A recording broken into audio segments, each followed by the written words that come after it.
2 Samuel chapter 118. David mustered the men who were with him and appointed over them commanders of thousands and commanders of hundreds. David sent the troops out a third under the command of Joab, a third under Joab's brother Abishai, son of Zeruiah, and a third under Ittai the Gittite. The king told the troops, "I myself will surely march out with you." But the men said, "You must not go out. If we are forced to flee, they won't care about us. Even if half of us die, they won't care. But you are worth 10,000 of us. It would be better now for you to give us support from the city." The king answered, "I will do whatever seems best to you." So the king stood beside the gate while all the men marched out in units of hundreds and of thousands. The king commanded Joab, Abishai, and Ittai, "Be gentle with the young man Absalom for my sake." And all the troops heard the king giving orders concerning Absalom to each of the commanders. The army marched into the field to fight Israel, and the battle took place in the forest of Ephraim. There the army of Israel was defeated by David's men, and the casualties that day were great, 20,000 men.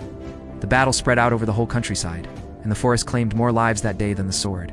Now Absalom happened to meet David's men, was riding his mule, and as the mule went under the thick branches of a large oak, Absalom's head got caught in the tree. He was left hanging in midair, while the mule he was riding kept on going.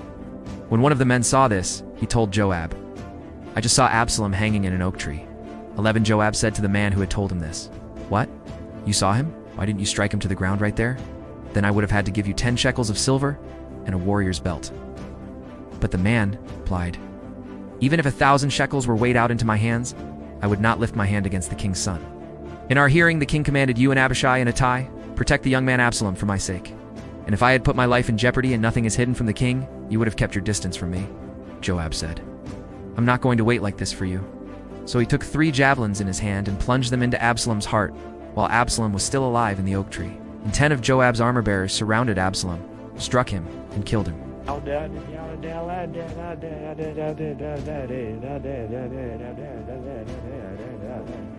Then Joab sounded the troops stopped pursuing Israel, for Joab halted them.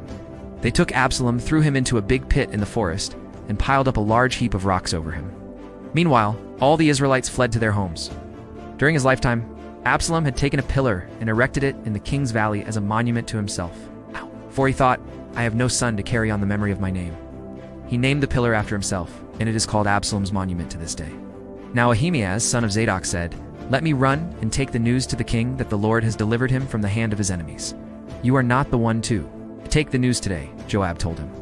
"You may take the news another time, but you must not do so today, because the king's son is dead." Then Joab said to a Cushite, "Go, tell the king what you have seen." The Cushite bowed down before Joab and ran off. Ahimaaz, son of Zadok, again said to Joab, "Come what may, let me run behind the Cushite." But Joab replied, "My son, why do you want to go? You don't have any news that will bring you a reward." He said, "Come what may, I want to run." So Joab said, "Run." Then Ahimaaz ran by way of the plain and outran the Cushite. While David was sitting between the inner and outer gates, the watchman went up to the roof of the gateway by the wall. As he looked out, he saw a man running alone. The watchman called out to the king and reported it. The king said, "If he is alone, he must have good news." And the man came closer and closer. Then the watchman saw another man running, and he called down to the gatekeeper, "Look, another man running alone?" The king said, "He must be bringing good news, too." The watchman said, "It seems to me that the first one runs like Ahimaaz, son of Zadok." "He's a good man," the king said. "Comes with good news." Then Ahimaaz called out to the king, "All is well." He bowed down before the king with his face to the ground and said, "Praise be to the Lord your God. He has delivered up the men who lifted their hands against my lord the king." The king asked, "Is the young man Absalom safe?" Ahimaaz answered, "I saw great confusion just as Joab was about to send the king's servant and me." "Your servant, but I don't know what it was." The king said, "Stand aside and wait here." So he stepped aside and stood there. Then the Cushite arrived and said, "My lord the king, hear the good news. The Lord has delivered you today from all who rose up against you." The king asked the Cushite, "Is the young man Absalom safe?" The Cushite replied, "May the enemies of my lord the king and all who rise up to harm you be like that young man." The king was shaken. He went up to the room over the gateway and wept. As he went, he said, "Oh, my son Absalom, my son Absalom.